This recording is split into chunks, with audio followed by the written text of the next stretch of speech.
تیسرا سوال ہو مصطفیٰ آئے نکیرین پکڑے کہے کیا کہتے تھے نبی کے چہرے پر نگاہیں ہو اور مرتکز ہو جائے مرکوز ہو جائے جم جائے ٹھہر جائے ہم جلوہ رسول دیکھ رہے ہو اور نکیرین بار بار کہہ رہے ہو بار بار کہہ رہے ہو کیا کہتا تھا ان کے بارے میں کیا کہتا تھا ان کے بارے میں کیا کہتا تھا ان کے بارے میں کاش ایسا ہو اور نبی کے دریائے کرم کو جوش آئے تو مصطفیٰ فرمائے نکیرین آج ٹھہرو اس سے نہ پوچھو میں کون ہوں مجھ سے پوچھو یہ کون ہے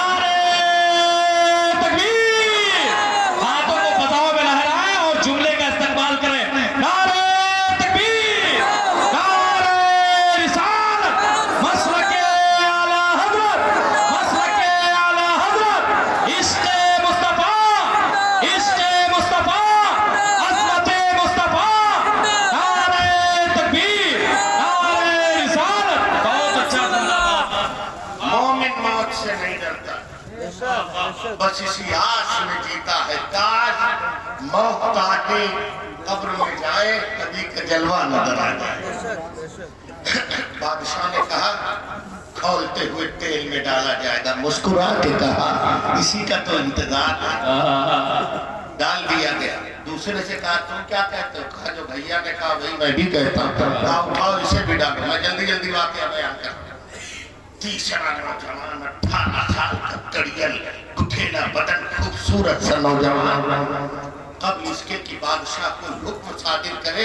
وزیر کرسی سے اٹھ کے آیا سامنے کھڑا ہو گیا ہاتھ جوڑ کے بادشاہ سلامت جان کی معافی چاہتا ہوں اجازت ہو تو ایک عریضہ پیش کروں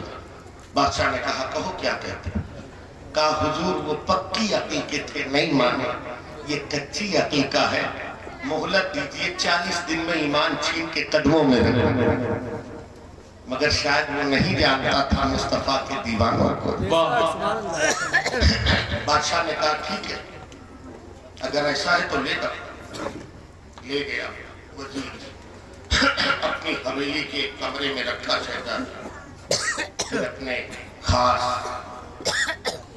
حویلی کے حصے میں آیا حرم میں جہاں اس کے بیوی بچے رہے اس کی ایک بیٹی تھی اس کے پاس گیا کہنے لگا بیٹی بتاؤ میں تمہارا کیسا باپ ہوں بیٹی نے مسکرا کے کہا باپ اتنے اچھے ہیں کہ اگر آپ میری جان مانگے تو میں اپنی جان وزیر نے کہا بیٹی مجھے تیری جان نہیں کسی کا ایمان ہے